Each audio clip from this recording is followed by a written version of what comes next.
E aí, rapaziada, tudo bem? Beleza? Vim aqui hoje falar com vocês sobre essa palavra que de repente eu tenho visto, né? Que tem, de repente não, já tenho visto há algum tempo, que tem existido aí na... Só tá vendo a minha cara. Que tem existido por aí, né? Desigrejados.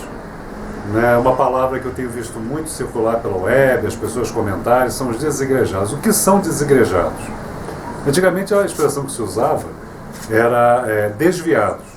Eu acho que era alguma coisa para gay, né? O cara era gay, então ele se tornou um desviado, ele deixou de ser gay e está frequentando a igreja e mudou de vida. Mas hoje se usa mais a expressão desigrejados, que são pessoas que frequentavam igreja, às vezes que nasceram já na igreja, né? A família é cristã, normalmente isso é empregado para evangélicos, né? E que às vezes filhos de pastor, pessoas que tiveram cargos em igrejas ou que só frequentaram e que hoje são cristãs, são evangélicas, mas não frequentam mais igrejas. São pessoas que cansaram, né, que não se adaptam mais ao modelo de igreja, aos modelos de igreja que existem hoje.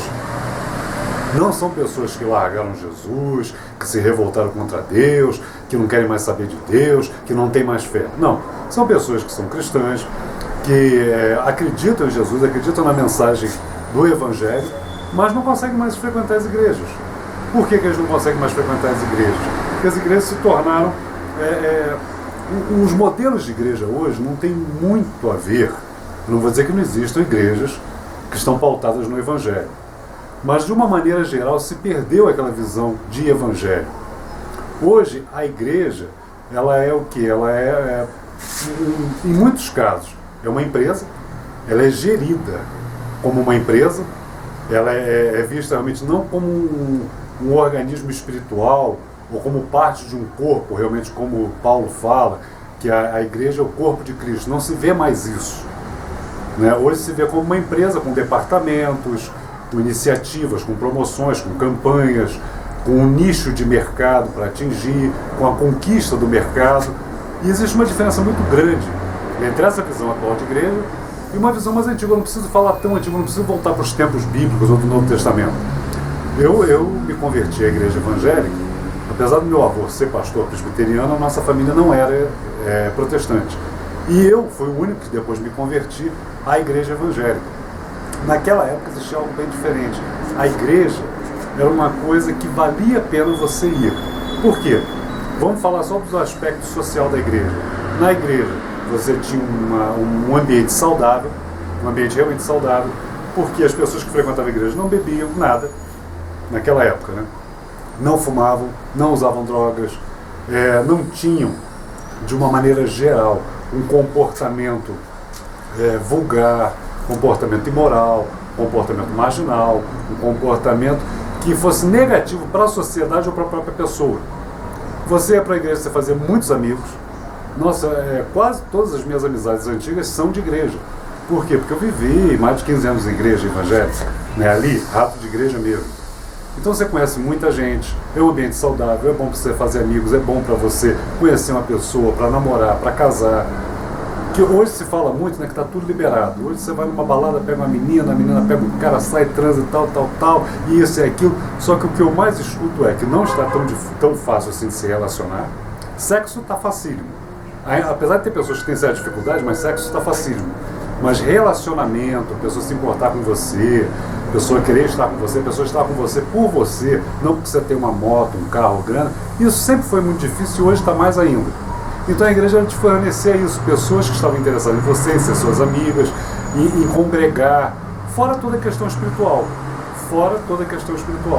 E até mesmo quando você fala, mas a igreja você dá dízimo, eu sempre fui dizimista, mas 10% do que você ganha é 10% do que você ganha. Não é como hoje, que as igrejas viraram empresas muitas igrejas, não todas, muitas igrejas viraram empresas de estelionato. Você dá os teus 10%, tem um conhecido meu que se converteu, ele não era, entrou com uma igreja, aí tinha 10%, dava. Tinha as ofertas, ele dava. Então aí tudo bem, você dá quanto, o dízimo é 10%, a oferta quando você puder. Aí depois começar a campanha para comprar TV. Aí dava um carnezinho na mão dele, se vira. Campanha por causa da antena da TV, dava outro carnezinho e se vira. Campanha do não sei o quê. Aí já é empresa de estelionato. Você passa a dar 50% do teu salário, se você não for esperto, 50% do teu salário vai para a igreja. Né? Naquela época não, era os teus 10% em oferta. E quantas vezes eu fui em passeios, fui em coisas sem gastar nada e a igreja pagava para mim. Então era uma outra visão de igreja. Hoje as igrejas são isso.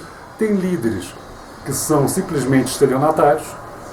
Eu estava conversando com uma pessoa outro dia que eu achei muito engraçado, porque ela vai numa dessas igrejas, o pastor uma vez chamou, ela pegou só os empresários da igreja, que ele viu, né? Uns 10, 12 empresários, levou para uma salinha e falou, o caso é o seguinte, isso há alguns anos atrás, o caso é o seguinte, você quer ser abençoado por Deus? Então não tem muita conversa não, puxa, faz um cheque aí de R$10.000 e entrega e ó, ele estava contando para mim que foi assim mesmo, e ó, é isso aí. Depois de muita conversa não deu nada, falou, ó, quem quiser dar 1.000 dá, mas eu não garanto nada. O pastor pedindo oferta assim para um grupo restrito só de empresários. E o cara sabe que essa igreja é de pilantra. E até hoje ele frequenta, tem anos que ele frequenta lá. Cada um escolhe, né? Mas para as pessoas sérias e pessoas que estão comprometidas com o evangelho, lógico que sabe que isso daí não é uma igreja.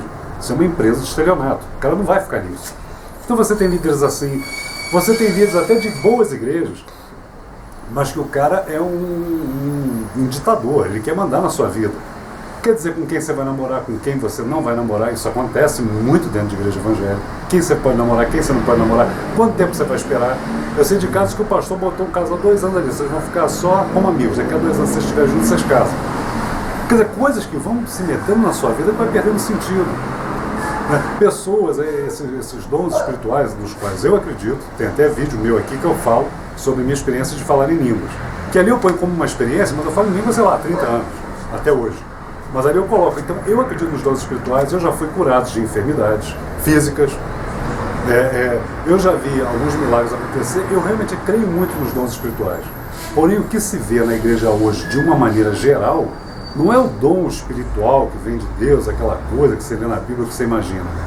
É umas coisas meio loucas, o pessoal parece que surta, sai pulando. Eu até um dia pretendo gravar um vídeo sobre isso, falando da coisa positiva e da negativa nisso daí tudo.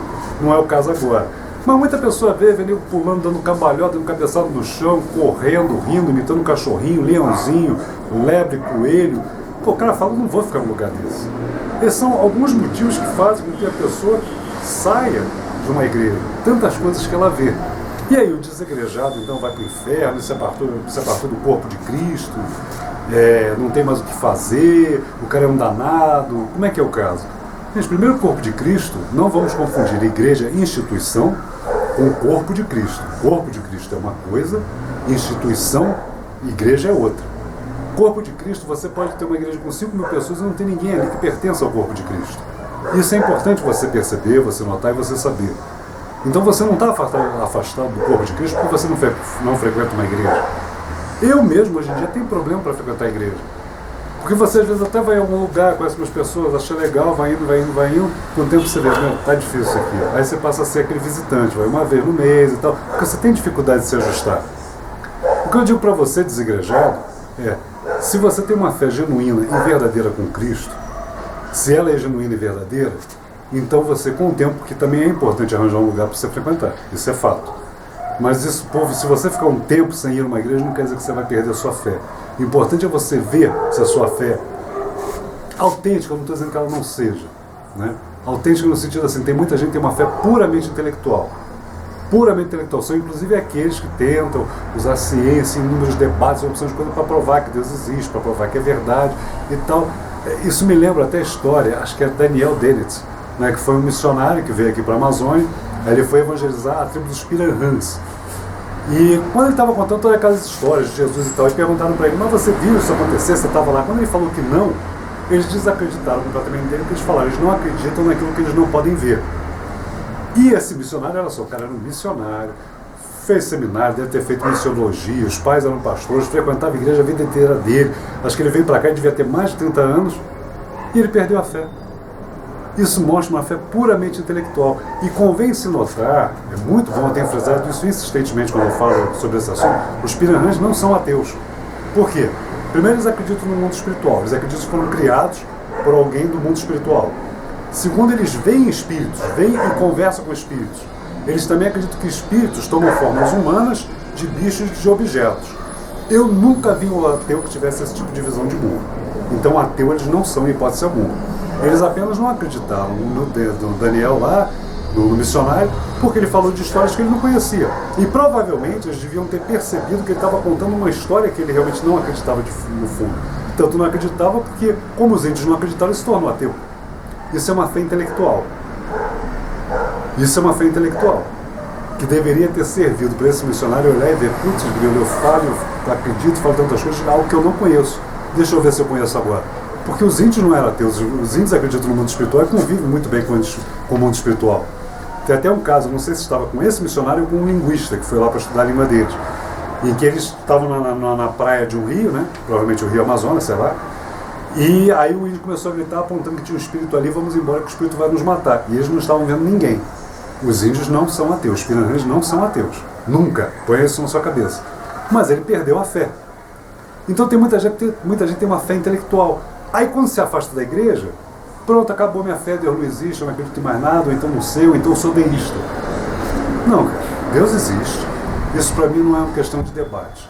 O debate é em conhecer mais Deus e saber como Ele é, o que Ele quer. Qual é a visão que hoje, no século XXI, nós temos que ter de Deus. Porque tem gente que está andando com uma visão do século XV, do século II, do século XVIII, nós estamos no século XXI. Então esse é um motivo de debate. A existência de Deus eu não tenho dúvida alguma, eu tenho certeza que Ele existe. Mas para eu chegar a isso eu tive que vivenciar, eu tive que passar por coisas, eu tive que pagar mico, eu tive que... Eu era um cabrito de monte. Né? Monte para mim era uma vez por semana, 2, já acampei em monte. Acampar assim, você leva um plástico qualquer que não tem, leva um plástico. Aí lá você pega uns galhos, monta um negócio, joga, faz aquela barraquinha assim, né? Com plástico, você faz aquela barraquinha assim, com os galhos de árvore aqui segurando, e dorme lá. Eu fazia isso. Era um fanatismo, eu era um fanático. Ah, já entreguei profecia que não tinha nada, aquela maior enrolação, tudo da minha cabeça já. Com o tempo você vai aprendendo. Isso não me fez desacreditar, eu até fiquei muito abalado. Mas com o tempo, depois eu fui vendo, não, mas isso aqui foi Deus, isso aqui foi Deus, isso aqui foi Deus, isso aqui foi Deus. Isso aqui é verdade. Isso aqui eu não tenho muita certeza, então tudo bem, quando eu não tenho certeza eu vou deixar. E continuei na minha caminhada, a ponto de hoje não tenho um pingo de dúvida da existência de Deus. Como eu falei, entender Deus hoje dentro de uma visão das pessoas, da sociedade do século XXI é outra história, mas que Deus existe eu não tenho dúvida. Então veja qual é a sua fé, aproveite esse momento de desigrejamento, de sair do meio desse burburinho, dessa bagunça que se tornou a igreja, para você refletir e pensar o que de fato você acredita e qual é a sua fé, no que você acredita. E com isso você ir desenvolvendo a sua fé e crescendo. Quer dizer, às vezes eu dou uma sumida, tá, gente? Às vezes tem algumas situações aqui que eu tenho que resolver, em que eu sumo do YouTube, sumo do Face, sumo de tudo. Eu estou gravando um vídeo hoje porque hoje eu estou de bobeira mesmo, o dia inteiro. Mas assim, entre em contato comigo, tá? Eu prefiro que você não me mande e-mail, eu prefiro que você mande mensagem pelo Face ou pelo YouTube, porque e-mail realmente eu não olho, tá? Então me mande mensagem por aqui, a gente vai tentando conversar. Eu não posso dizer que eu vou resolver o teu problema, porque eu estou tentando resolver os meus, mas a gente pode compartilhar experiências. Eu posso falar o que eu vivi, você pode falar comigo o que você viveu, e a gente vai trocando experiência e vai crescendo nisso. Tá? Agora, não se julgue um perdido porque você hoje não frequenta igreja, porque igreja hoje está uma coisa difícil, sempre teve. E é engraçado, porque a própria Bíblia, tanto Jesus, quanto Paulo, quanto todos os apóstolos, quanto Tiago, quanto todos os apóstolos falam, Pedro, Judas, não Judas Iscariote, o outro Judas, que todos eles falam dos falsos líderes, das falsas igrejas, das sinagogas de Satanás, que se dizem igrejas, mas o autor bíblico, o autor do Novo Testamento chama de sinagoga de Satanás, lá no Apocalipse, João. Então não se iluda com isso não. É possível que você esteja muito mais próximo de Deus, longe de uma igreja, do que dentro de uma. Agora, com o tempo é importante você arranjar uma igreja decente para frequentar. Tem muita igrejinha de bairro que vale a pena você frequentar. Né? Não falo das grandes denominações não. Mas tem muita igrejinha de bairro que vale a pena você frequentar. Mas não perca a sua fé porque você não está numa igreja. Aprofunde sua fé. Tenha coragem de estudar. Eu sempre digo, os ateus, separar de neo-ateu. Os ateus me ajudaram muito a fortalecer minha fé em Deus. Porque eu resolvi encarar o que eles falavam e pesquisar e conversar com Deus e achar um porquê daquilo tudo. E isso só me fez ver que o ateu tem todo o direito de ser ateu e não crer. Ele tem a experiência dele de não crer. Mas os questionamentos que ele me fez, que os ateus fazem, os ateus, sempre separo que ateu é diferente de neo-ateu. Neo-ateu mente. Neo-ateu, ele não quer estar errado, ele quer provar que ele está certo independente de qualquer coisa. Ateu é um cara inteligente que questiona e que expõe argumentos sólidos e com base. Ao me aprofundar nessas questões ateias, eu tanto não perdi minha fé, quanto ela se fortaleceu muito mais, e eu passei a ter uma visão de Deus e um discurso sobre Deus hoje que é coerente com o século XXI. Então essa é uma grande oportunidade, não a perca. Falou, gente, até a próxima.